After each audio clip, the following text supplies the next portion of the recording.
Did you know that Manchester was once one of the largest port cities in Britain, despite being about 35 miles from the nearest bit of sea or a navigable river?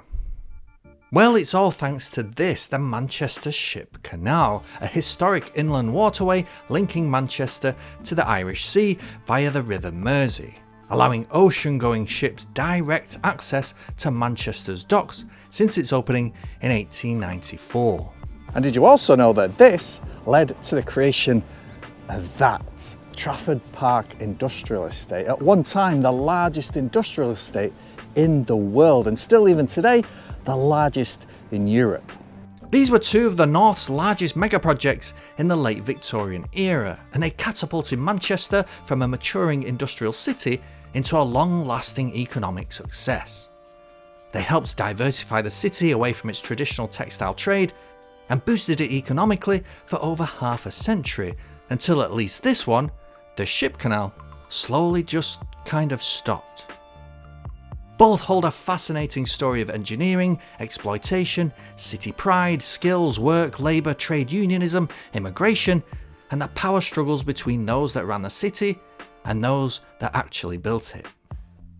This year I want to tell the story of how Manchester went from its traditional industrial trailblazing and stumbled through the 20th century and into the modern era. It's a story of massive redevelopment of land ownership, the rise of council estates, the fall of manufacturing, the power struggle between the rich and poor for control, cultural soothing and sporting salvation. And it all starts here with this big ditch.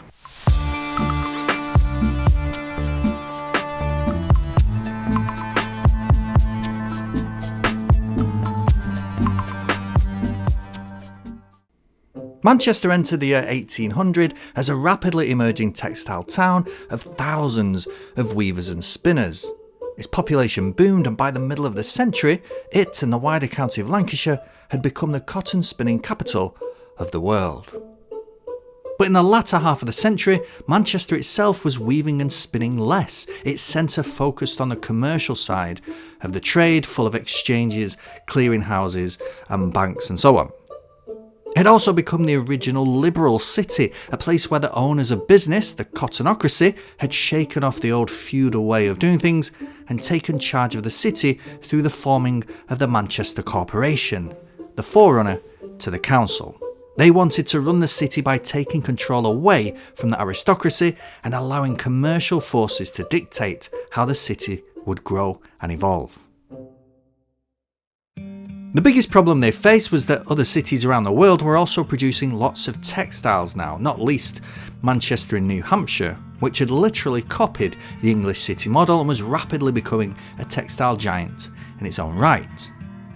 To stay competitive in this and other industries, the city needed to be able to access international shipping routes quicker. But being 35 miles from the nearest port was a problem, especially if that nearest port is Liverpool, and port authorities there needed to take their own slice of the pie. But building a large canal in a similar vein to the recently completed Suez Canal wouldn't be an easy task. In the way of a parliamentary petition were all of the above, plus various large landowners, including the Trafford family, who owned a manorial estate lying on any potential path into Salford and Manchester. To wrestle power away from the landowners then, a group of industrialists and politicians gathered in 1882 at the home of wealthy boilermaker Daniel Adamson at the Towers in Didsbury. To do so, they decided to adopt a shareholding model and to bombard Parliament with lobbying until the idea was passed, which it was in 1885. Against the canal for obvious reasons, the Mersey Docks and Harbour Board opposed simply dredging the river channel and instead suggested the canal be dug next to the river, hoping that this would make the whole scheme silly and expensive. Instead, the Manchester Ship Canal people agreed, meaning that from about Lymm onwards, the canal leaves the Mersey alone until all the way down here at Eastham, where it ends. The colossal geo-engineering project began in 1887, At its peak, about 17,000, mostly Irish navvies, excavated the 36-mile-long channel to a depth of 8.5 metres, with a bottom width of 36.5 metres, wide enough to allow two ships to pass each other. It included 5 large locks along its main stretch, lifting the ships up 18 metres in total from the Mersey into Manchester. It also needed numerous bridges crossing it that all had to be built at high level to allow tall ships underneath. This one at Latchford and this one at Cadishead are the best examples. Neither in use today, sadly.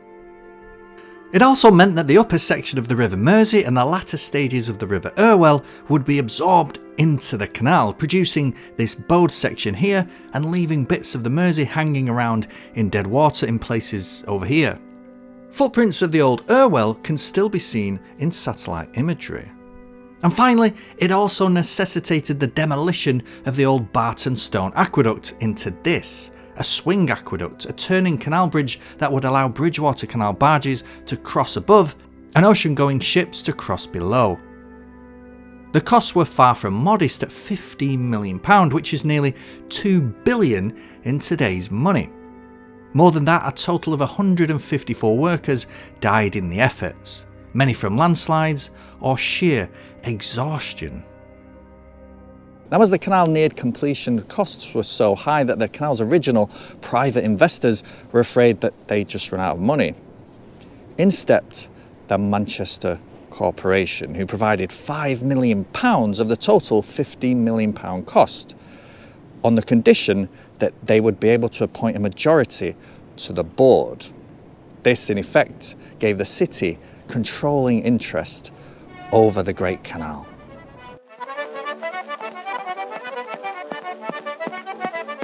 By far the biggest challenge for the whole project was at the Manchester end of the canal.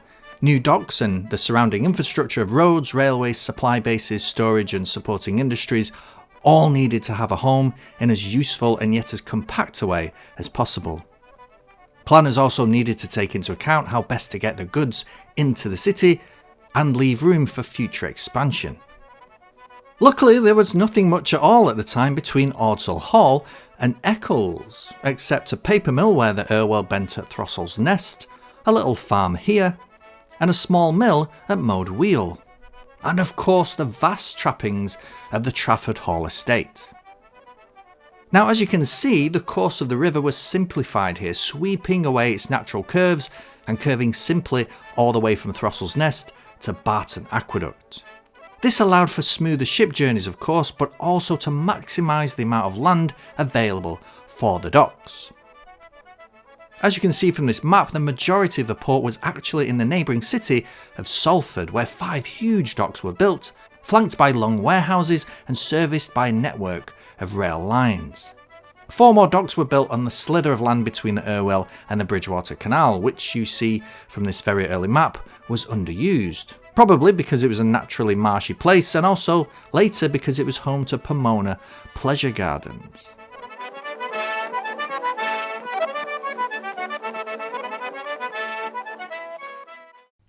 The de Trafford family had opposed the coming of the ship canal, not least because it was right next to their historical family estate, consisting of a large Italian-style mansion, a fish pond, and a deer park. Seeing the city encroaching ever closer, in 1896 Humphrey de Trafford, the 3rd Baronet no less, put the entire park up for sale with an asking price of £300,000. A lot of people expected that the Manchester Corporation might be best placed to purchase it, but they just spent a lot of money supplying the city with fresh drinking water from Lakeland via the Thermale Aqueduct. Instead, the park ended up going to a man called Ernest Hooley, who, to cut a long story short, was a financial fraudster. Hooley was convinced to turn the whole place into an industrial estate. At first, development was slow and the park failed to turn a profit for the first 10 years. Still, a gas tramway was established, then a light rail link, then an electric tramway. And it all started to take off a little better with the arrival of British Westinghouse Electric Company, a subsidiary of American Westinghouse, who purchased 11% of the park to make electrical generators and turbines. They even built streets of houses for their 6,000 workers, complete with churches, schools and a wash house. The houses today are all gone, but the main heart of the village survives. All of this today serves the modern industrial worker. The rows of shops are where people come for sandwiches and a brew, the school is an office building, and the church and street signs are fantastic reminders of this temporary company village. It's certainly a surprise for anyone passing through this modern industrial estate full of large warehouses and work sites, but devoid of any soul. The Trafford Park Hotel still stands on the edge of the village too, gorgeously decorated and coloured, though no one's been able to find a real use for it in recent decades, and its fate remains on increasingly shaky ground. Despite the company splitting from its American parent to form Metro Vickers just after the First World War, the following years saw an influx of more than 300 American companies coming to Trafford to set up shop, including Kellogg's. So by the start of World War II, this once very green and tranquil land had been transformed by the raging energy of oil, concrete, rubber, steel and all these other highly intensive industries. Now all of this diversity of industry helped soften the blow of the Great Depression through the 1930s, and when the Second World War came in 1939, the industrial estate became even more important, which was a good thing because by now Manchester's cotton cloth production had virtually vanished from an all-time peak in 1913. Vital chemicals and foodstuffs were produced, but the most valuable was the Rolls-Royce Merlin engine, used for the Avro Manchester bombers produced nearby and the Avro Lancaster bombers produced in Chadderton. For a while, its most famous resident was Ford, who established their first overseas factory here in 1911 and introduced the assembly line method at about the same time as they did in the States. At its peak, they produced 46,000 Model Ts in 1 year. When they were here, the conveyor system was so novel that it attracted gawking visitors on the regular. But this was a new level to industrial production local workers struggled to get used to. With Ford came American labour practices like hire and fire and trade union crackdowns.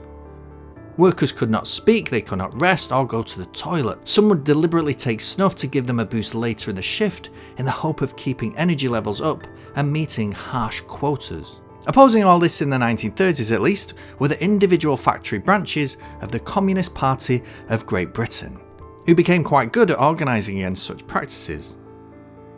Back at ports, working conditions were also gruelling. Shifts were long, bosses were cruel, and the work unreliable. Dockers would have to go to the gate every morning and fight to get picked for the day's work, sometimes literally. As a result, many formed groups that worked together all the time, in kind of families and gangs, and this in turn helped foster a camaraderie, a community of dock workers. Once again, this also helped build towards strike action when needed. And as we've seen a long time ago in this video, this was also the era of the first settled communities of African sailors who came here working for the Merchant Navy. Handfuls settled and found work in local factories, many married and had families, and established a new home, mostly in the close parts of Salford and Greengate. And finally, it's worth noting that one of Manchester's professional football clubs, at the time based over in Clayton, moved to a brand new stadium on the edge of Trafford Park in 1910. Now this isn't relevant for this video, but it will be later on down the series. As will other things such as this section of land adjacent to Trafford Park, but on the south side of the Bridgewater Canal. And this over here, Salford Docks, now a highly sought after residential waterside area.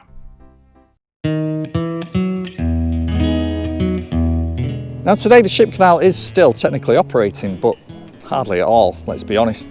The result of decades of decline as the port and the canal were both unable to facilitate the new generation of large container shipping.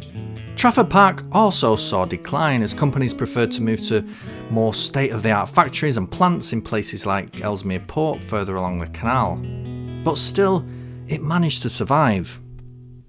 Both places no longer shine with the economic might of the early 20th century heyday, but the legacy of the Manchester Ship Canal and Trafford Park Industrial Estate is that they helped modernise the Victorian Manchester and Salford, and allowed them to remain competitive in the big game of global economics much longer than the early starting gun industrial revolution could have predicted. They diversified both their economic base and the population of the city. They were a school of learning for those wanting to unionise and push for better working conditions. And they were places of communities where people lived and grafted side by side, where human beings experienced life in all of its struggle and all of its joy. But more fundamentally, they both became good models for which the Manchester Corporation would try to develop and redesign Manchester in future. With all this going on between the wars, authorities began looking at wiping away those embarrassing slum Victorian neighbourhoods and creating better communities through better housing. Starting with a little place called Wythenshawe, where more aristocratic estates would be purchased and developed, this time into one of the largest municipal housing projects so far built anywhere. And that's what we'll look at next time.